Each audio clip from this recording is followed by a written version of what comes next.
من يهده الله فلا مضل له ومن يضلل فلا هادي له أشهد أن لا إله إلا الله وحده لا شريك له وأشهد أن محمدا عبده ورسوله أما بعد فإن خير الحديث كتاب الله وخير الهدي هدي محمد صلى الله عليه وسلم وشر الأمور محدثاتها وكل محدثة بدعة وكل بدعة ضلالة وكل ضلالة في النار.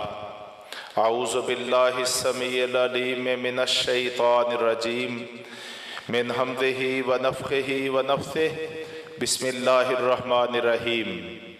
واعتصموا بحبل الله جميعا ولا تفرقوا واذكروا نعمة الله عليكم إذ كنتم أعداء فألف بين قلوبكم فأصبحتم بنعمته إخوانا.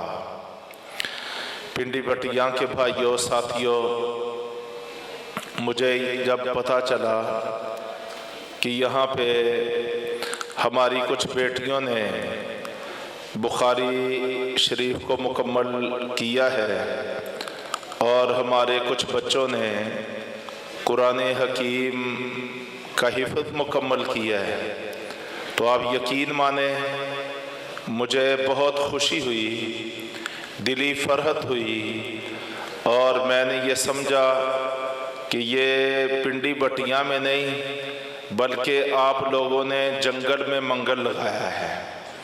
اللہ تبارک و تعالیٰ آپ کی جہود کو، کوششوں کو شرف قبولیت عطا فرمائے، اور یہ ادارہ جہاں سے ہماری بیٹیاں بھی فارغ التحصیل ہو رہی ہیں اور ہمارے بچے بھی قرآن کے نور سے منور ہو رہے ہیں، اللہ تبارک و تعالیٰ اس ادارے کو اس پورے علاقے کے لیے کتاب و سنت کی اشاعت کا اور توحید و سنت کے نور کے پھیلاؤ کا ذریعہ بنائے، اور اس سے معاشرے میں ایک مثبت تبدیلی واقع ہو۔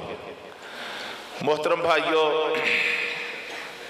ٹائم بھی کافی ہو چکا ہے، میں چند باتیں اختصار کے ساتھ آپ کے سامنے انشاءاللہ پیش کروں گا۔ بنیادی طور پر آج ہم ایک بہت بڑے بحران سے دوچار ہیں، اور میرے نزدیک سیاسی بحران اتنا بڑا نہیں ہے، معاشی بحران بھی اتنا بڑا نہیں ہے۔ آج بحیثیت قوم ہم جتنے بڑے اخلاقی بحران سے دوچار ہو چکے ہیں، ہمارے اخلاقی رویے، ہمارے مزاج، ہماری عادات، ہمارے طور اطوار، ہمارے اخلاق، یہ نہ تو قرآن سے مطابقت رکھتے ہیں اور نہ ہی نبی عزیز شان صلی اللہ علیہ وسلم کے کردار سے مطابقت رکھتے ہیں، اور نہ ہی اس جماعت سے مطابقت رکھتے ہیں جن کی تربیت براہ راست رسول محترم صلی اللہ علیہ وسلم نے کی تھی۔ تو آج ایک تحریک برپا کرنے کی ضرورت ہے، ایک جد و جہد کو بروئے کار لانے کی ضرورت ہے کہ جس کے نتیجے میں معاشرے کی ایسی اصلاح ہو کہ ہمارے جوان بھی اور بوڑھے بھی، ہمارے مرد بھی اور عورتیں بھی، ہمارے امیر بھی اور غریب بھی، ہر لا الہ الا اللہ محمد رسول اللہ کا کلمہ پڑھنے والا، اس کے اندر وہ اخلاق پیدا ہو جائیں، وہ عادات پیدا ہو جائیں، وہ کردار پیدا ہو جائے کہ جو اللہ تبارک و تعالیٰ قرآن میں چاہتا ہے، اور جس پہ رسول اکرم صلی اللہ علیہ وسلم نے ایک معاشرے کو تیار کیا تھا۔ قرآن اگر پڑھیں تو قرآن اخلاق کی کتاب ہے۔ یہی وجہ ہے کہ جب ہماری والدہ ماجدہ سیدہ عائشہ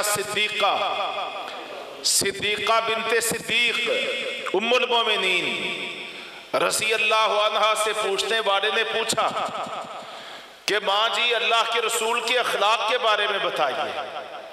تو سیدہ عائشہ رضی اللہ عنہا نے کیا جواب دیا؟ فرمایا بیٹا کیا تو نے رب کا قرآن نہیں پڑھا؟ عرض کیا ہاں ماں جی قرآن تو پڑھا ہے۔ فرمایا کان خلق رسول اللہ صلی اللہ علیہ وسلم القرآن، بیٹا جو کچھ قرآن میں اللہ نے آیات کی شکل میں، الفاظ کی شکل میں یا حروف کی شکل میں جو کچھ اللہ نے قرآن میں نازل کیا اس سب پر پیغمبر صلی اللہ علیہ وسلم نے عمل کر کے دکھا دیا، اور یہ عمل ہی قرآن کے مطابق عمل ہی آپ کا اخلاق قرار پایا ہے۔ تو اپنے آپ کو اخلاق کے سانچے میں ڈالنا، گویا کہ اپنے آپ کو قرآن کے سانچے میں ڈالنا ہے، اور اس کی آج بڑی شدید ضرورت ہے۔ اور یہ کوتاہی، یہ خلا ہمارے عصری ادارے پورا نہیں کر سکتے۔ وہاں پر آپ شب و روز کی سرگرمیاں دیکھیں، وہ تو قرآن سے بہت حد تک مطابقت ہی نہیں رکھتی، نہ ان کا نصاب تعلیم قرآن سے جڑا ہوا، نہ ان کا نظام تعلیم قرآن سے جڑا ہوا۔ یہ خلا اگر پر ہو سکتا ہے تو مسجدوں کی چٹائیوں سے اور صفہ جیسے اداروں سے، کہ جہاں روٹی، کپڑا اور مکان کی فکر کو دامنگیر کرنے کی بجائے ایک معاشرے کی اصلاح کیسے کرنی ہے، لوگوں کے ظاہر کے ساتھ ساتھ ان کے باطن کو کیسے نکھارنا ہے، وہ کام ہمیں کرنا پڑیں گے جن کے بارے میں اللہ تبارک تعالیٰ نے ارشاد فرمایا ہے یتلو علیہم آیاتہ، میں نے یہ پیغمبر انہی میں سے ان میں بھیجا ہے، اور وہ یہ فریضہ انجام دے رہا ہے یتلو علیہم آیاتہ، میرا پیغمبر اپنے لوگوں پہ اللہ کے قرآن کی آیات کی تلاوت کرتا ہے، وَيُزَكِّيهِمْ، اور ان کے اخلاق اور کردار کا تزکیہ کرتا ہے، وَيُعَلِّمُهُمُ الْكِتَابَ وَالْحِكْمَةَ، اور لوگوں کو کتاب کی تعلیم دیتا ہے، اور اس کتاب پر عمل کیسے کرنا ہے، اور اس کے کردار میں اپنے آپ کو کیسے ڈھالنا ہے، یہ حکمت، تدبیر اور سلیقہ بھی سکھاتا ہے۔ تو نبی کریم صلی اللہ علیہ وسلم نے 23 سال نبوت کی زندگی میں جو کام کیے ہیں، آج وہی کام ہماری مسجدوں میں، ہمارے مدرسوں میں، کتاب و سنت کی تعلیم کے اداروں میں، یہاں پڑھنے والوں اور پڑھانے والوں میں، منبر و محراب کے وارثوں میں اگر وہ تحریک کھڑی ہو جائے گی تو یہ 25 کروڑ کا پاکستان ہے۔ ساتھیوں بہت بڑا اللہ کا انعام ہے، 25 کروڑ کا پاکستان اللہ کا عظیم انعام، بہت بڑا انعام۔ ہم اس کو سنوارنے والے بن جائیں گے۔ جس نے نبی کریم صلی اللہ علیہ وسلم نے مدینہ منورہ کے معاشرے کو سنوار دیا تھا کہ پورے مدینے کے صحابہ کے معاشرے میں کوئی ایک بھی نہیں تھا جو جھوٹ بولتا ہو، جو وعدہ خلافی کرتا ہو، جو بددیانتی یا بے ایمانی کرتا ہو، جو کرپشن یا خیانت کرتا ہو، جو اپنے مدعے مقابل کے لیے گالی گلوچ اور تبرہ بازی کرتا ہو۔ آج ہمارے معاشرے میں یہ سب کچھ بھرا پڑا ہے۔ جھوٹ ہے کہ اس کا پورے معاشرے پہ راج موجود ہے، اور عہد اور وعدہ خلافیاں ہیں، قانون شکنیاں ہیں کہ آج اس کو بنیادی پلر کی حیثیت حاصل ہے، اور خیانت، بددیانتی، کرپشن، اس نے ہمیں دیمک کی طرح چاٹ لیا ہے، اور ہمارے وجود کو، ہمارے تشخص کو کھوکھلا کر دیا ہے، حتیٰ کہ ہمارے چھوٹے چھوٹے بچے آج وہ یہ سمجھ بیٹھے ہیں کہ ہمارے بڑوں میں دور دور تک بھی کوئی امانت اور دیانت کا تصور موجود نہیں ہے۔ اور گالی گلوچ یہ جب سے خاص طور پر سوشل میڈیا اس نے معاشرے میں دنیا میں اپنی ایک حیثیت بنائی اور جڑ پکڑی ہے تو نہ بڑے کی بزرگی باقی بچی ہے، نہ چھوٹے پر شفقت اور رحم باقی بچا ہے۔ اس نے سب کچھ کو تہس نہس کر دیا ہے اور پگڑیاں اچھلتی ہیں، کپڑے اترتے ہیں، ماؤں بہنوں کو بے آبرو کیا جاتا ہے زبان کے نشتر چلا چلا کے، جبکہ رسول اکرم صلی اللہ علیہ وسلم نے جو معاشرہ تیار کیا تھا وہ ایسا نہیں تھا بھائیو، وہ بڑا برکتوں والا، رحمتوں والا، فضل والا، امانت اور دیانت والا، صدق و صفا والا، جو کچھ وہ لوگ اپنے لیے چاہتے تھے وہی اپنے بھائیوں کے لیے پسند کرتے تھے، جو جیسے خود رہتے تھے ایسے ہی اپنے بھائیوں کے رہن سہن کا بندوبست کرتے تھے، وہ اپنے پیٹ کی خاطر نہیں جیتے تھے، وہ دنیا میں اللہ کے کلمے کی سربلندی کے لیے، اللہ کی توحید کے راز کے لیے اور اللہ کی مخلوق کو مخلوق کی عبادت سے نکال کے مخلوق کے خالق کی عبادت میں لگانے کے لیے اور محمد کریم صلی اللہ علیہ وسلم کی رسالت کے ڈنکے بجانے کے لیے جیتے تھے۔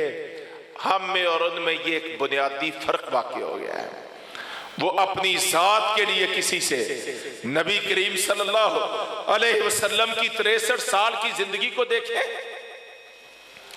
واللہ میں جب یہ جملہ سنتا ہوں، پڑھتا ہوں، صحیح بخاری میں پڑھتا ہوں، کیا ہے کہ رسول اکرم صلی اللہ علیہ وسلم نے زندگی بھر اپنی ذات کے لیے کسی سے بدلہ اور انتقام نہیں لیا۔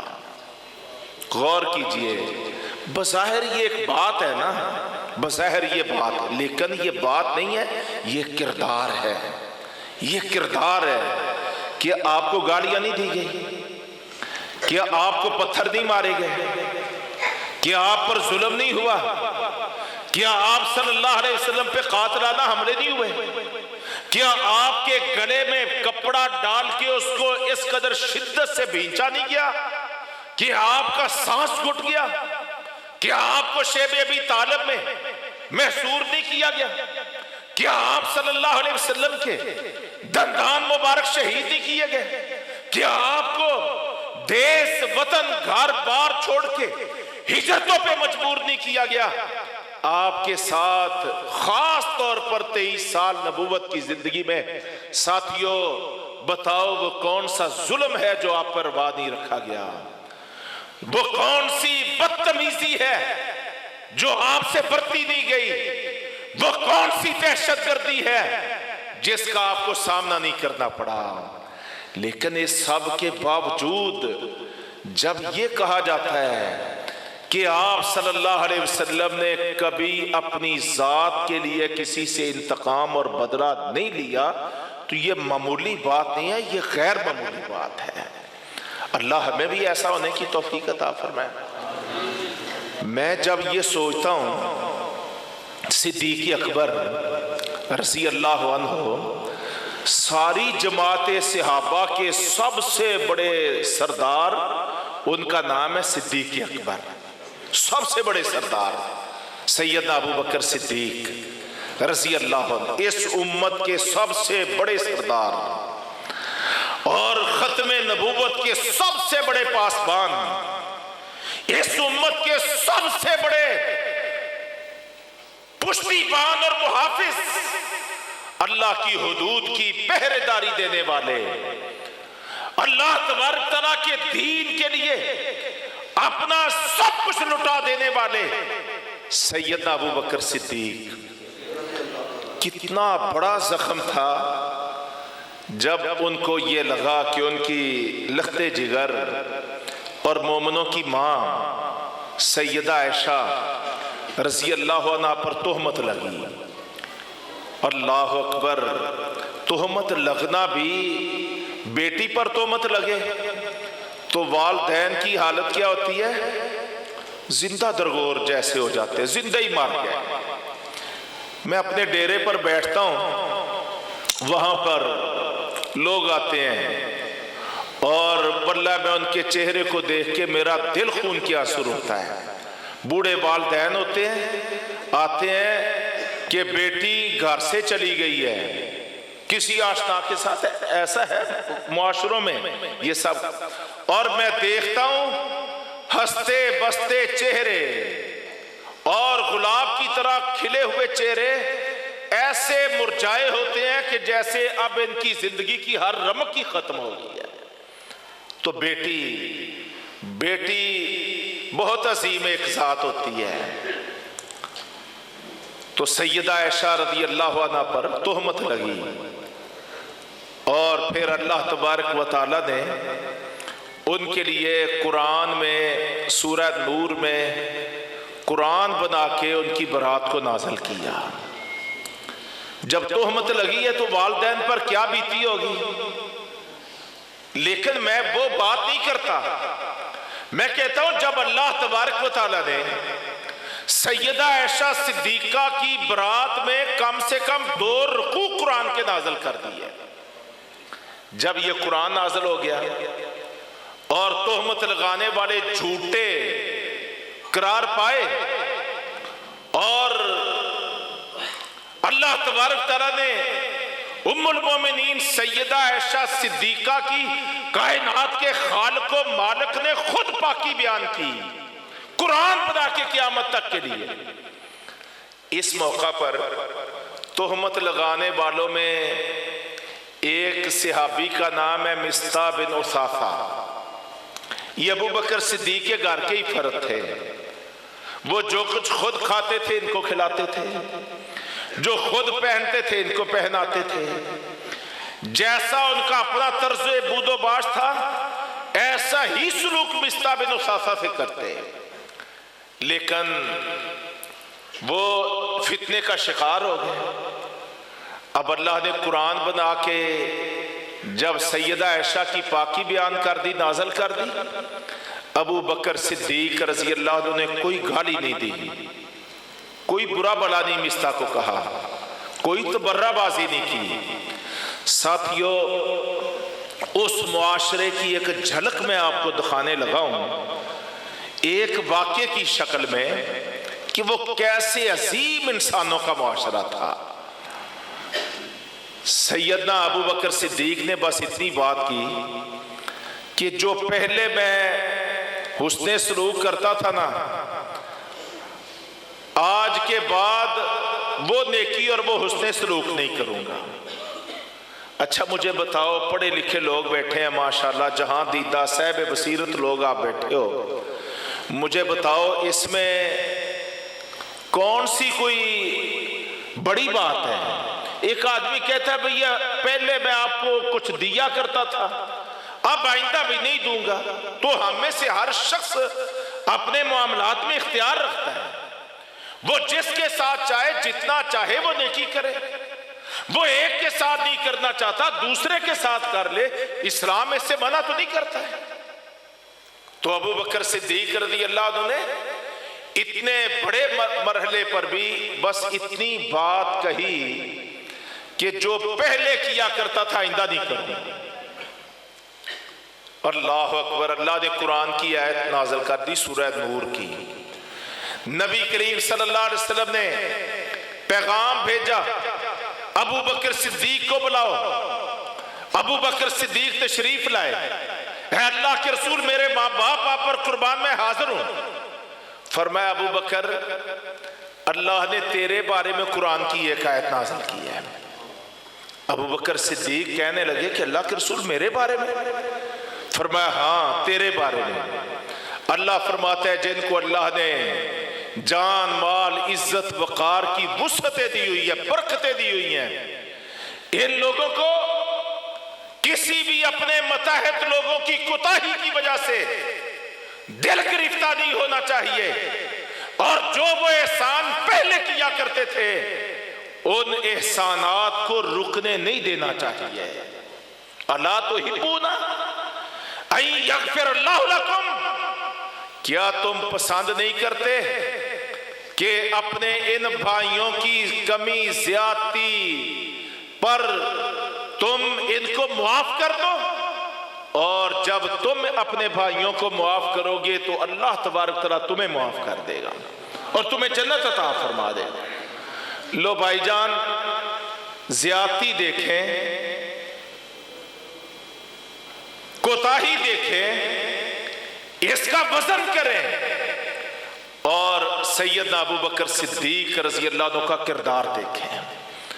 بس اللہ کے نبی نے فرمایا کہ اللہ یہ فرماتا ہے تم اپنے دوسرے بھائیوں کی زیادتیوں کو معاف کر دیا کرو تاکہ اللہ تمہیں معاف کر دے، اور اس معاف کرنے کے نتیجے میں اللہ تمہیں اپنی جنت عطا فرما دے۔ تو ابو بکر صدیق فوراً بول اٹھے، عرض کرنے لگے اللہ کے نبی آپ گواہ ہو جائیں، میں نے مصطح کو معاف کیا اور جیسے پہلے اس کے ساتھ اس نے سلوک کرتا تھا آئندہ بھی زندگی بھر اس کے ساتھ وہ حسن سلوک جاری رہے گا۔ میں تو چاہتا ہوں میرا رب مجھے معاف کر دے اور مجھے اپنی جنت عطا فرما دے۔ تو یہ چیز ہے بھائی، میں سمجھتا ہوں بڑے جگرے کی بات ہے، بڑے حوصلے کی بات ہے۔ یہ حوصلہ اللہ ہمیں بھی اپنے اندر پیدا کرنے کی توفیق عطا فرمائے۔ تو خلاصہ یہ ہے، آج کا سب سے بڑا جو زوال ہے وہ اخلاقی زوال ہے۔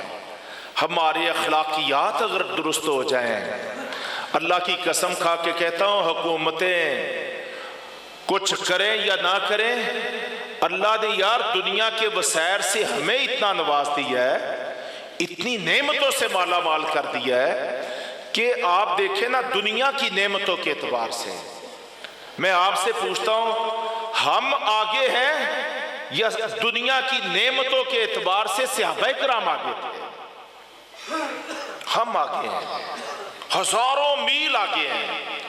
روٹی، کپڑا، مکان، یہ تین چیزوں کو کہہ لیجئے یہ کل دنیا ہے۔ انسان جیتا ہے تین چیزوں کے لیے، روٹی، کپڑا اور مکان۔ مجھے بتاؤ ان دنیا کی تین نعمتوں کے اعتبار سے ہمارے پاس یہ نعمتیں زیادہ ہیں یا صحابہ کے پاس زیادہ ہیں؟ ذرا اونچی بولنا ہے۔ ہمارے پاس زیادہ ہیں۔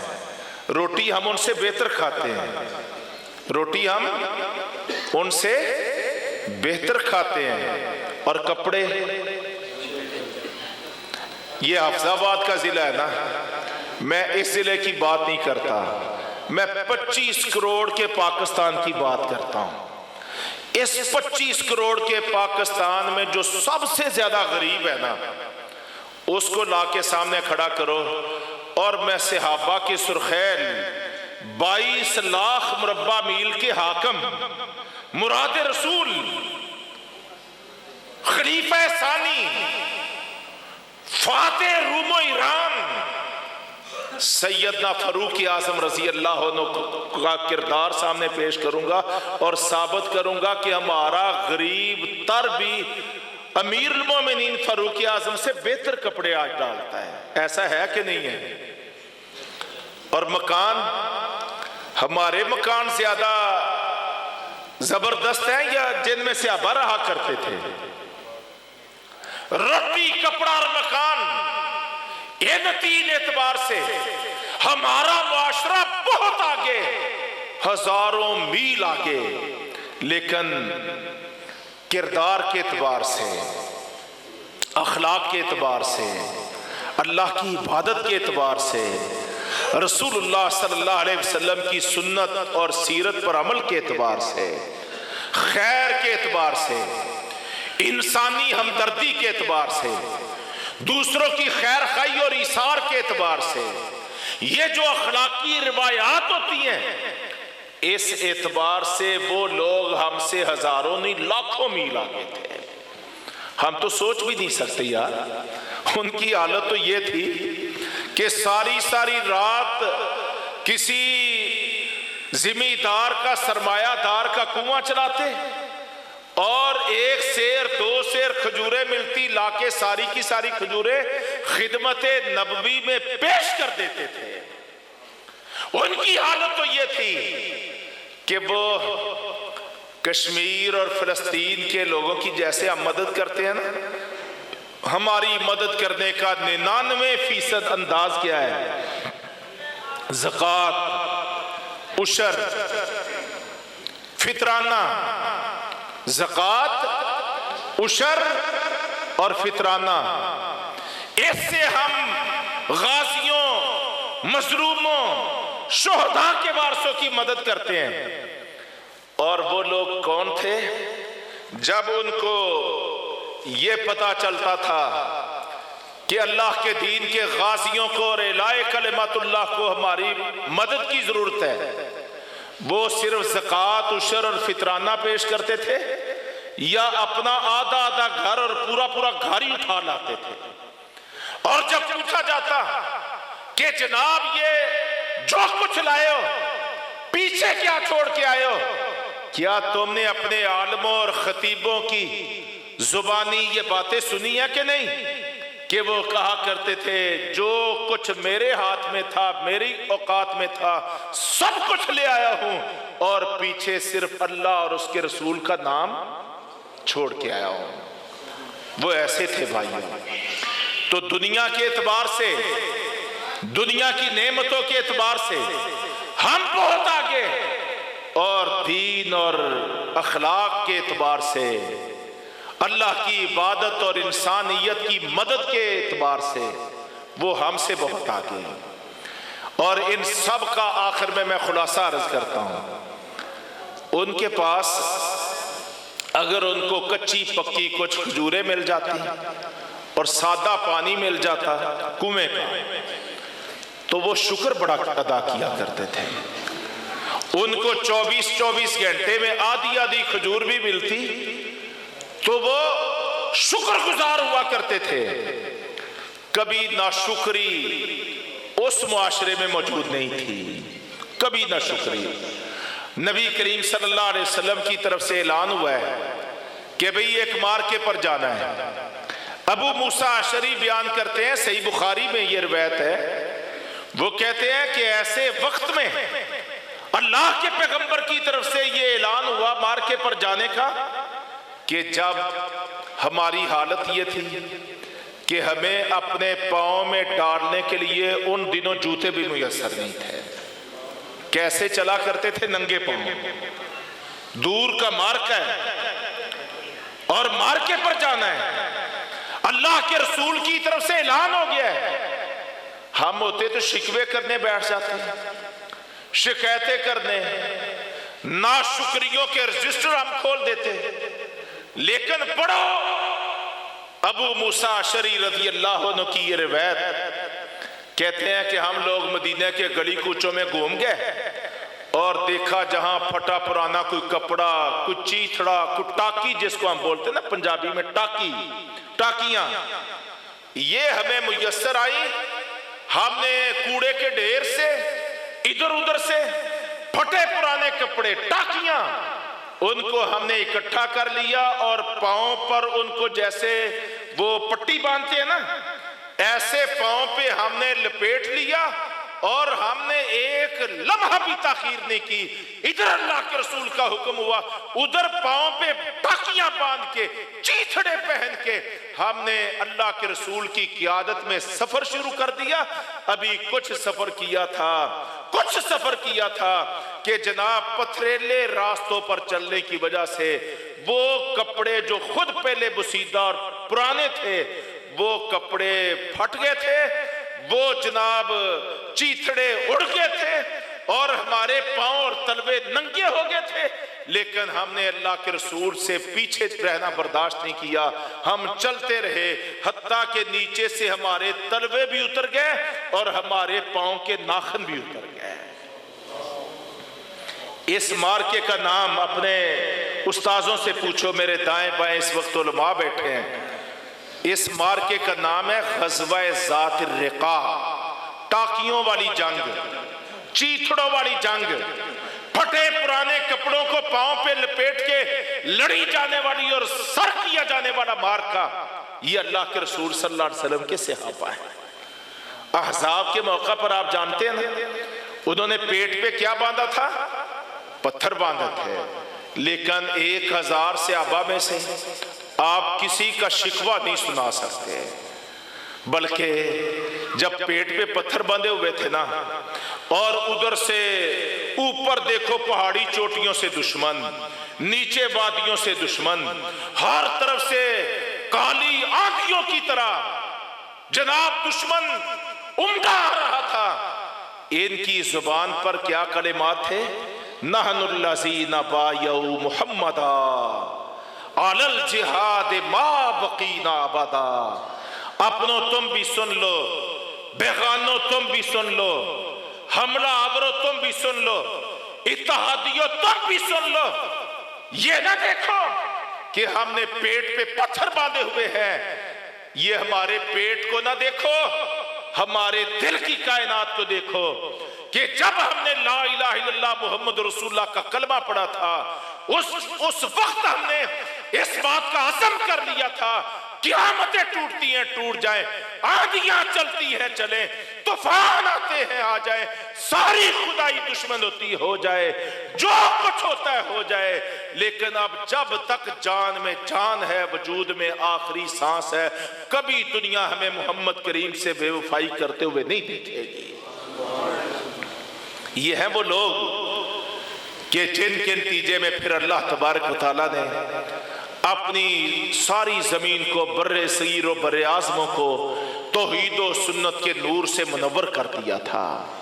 آج بھی انہی کا کردار اختیار کرنے کی ضرورت ہے، انہی کے سانچے میں اپنے آپ کو ڈالنے کی ضرورت ہے، انہی کو آئینہ بنا کے اپنے چہرے کو دیکھنے اور اپنے داغ دھبے دور کرنے کی ضرورت ہے، انہی کے راستے پر چلنے کی ضرورت ہے۔ میں اللہ سچے کی قسم کھا کے کہتا ہوں، اس 15ویں صدی میں اگر ایک مجموعہ، معاشرہ، جماعت ایسی تیار ہو جائے کہ جن کا اٹھنا بیٹھنا سونا جاگنا چلنا پھرنا قول کردار اخلاق سیاسیات دعوت معیشت معاشرت شادی بیاہ غمی خوشی زندگی کا ایک ایک پل اور لمحہ اور ایک ایک عمل اور سرگرمی وہ صحابہ کرام جیسی ہو جائے، اللہ سچے کو گواہ بنا کے کہتے ہیں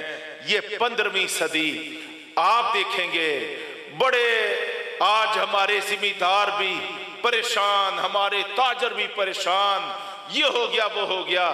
بھائیو بعض کام حکومتوں کی نالائکی سے خراب ہوتے ہیں اور بعض اوقات اللہ تبارک تعالیٰ کی رحمت اور برکت کے رک جانے سے معاشرے تباہی اور بربادی کا شکار ہوتے ہیں۔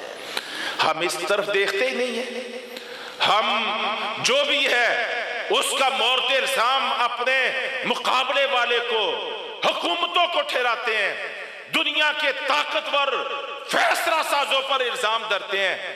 یہ باتیں بھی اپنی حد تک ٹھیک ہوں گی، لیکن کئی دفعہ ایسا بھی ہوتا ہے کہ اللہ تبارک تعالیٰ اپنی رحمت کے دروازے بند کر لیتا ہے۔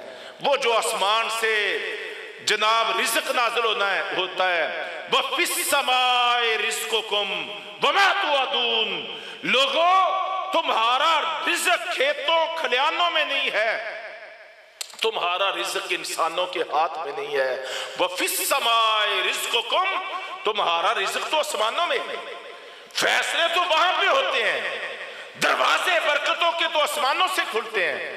واللہ اگر ہم ان جیسے ہو جائیں تو جس طرح اللہ نے ان کو نوازا تھا نا، دنیا بھی دے دی، تاج و تخت بھی دے دیے، اور مدینہ طیبہ میں پھر سونے چاندی ہیرے جواہرات کے ڈھیر لگتے تھے، اور دینے والے تو منادی دیتے تھے کہ لوگوں یہ مال آ گیا ہے غنیمتوں کا، یہ زکوٰۃ آ گئی ہے، جو جتنا چاہے لے جائے، لیکن ان کو لینے والے نہیں ملتے تھے کہ ہر گھر سے یہ پیغام ملتا تھا اللہ نے ہمیں اتنا عطا فرما دیا ہے، ہم لینے والے نہیں ہم دینے والے ہیں۔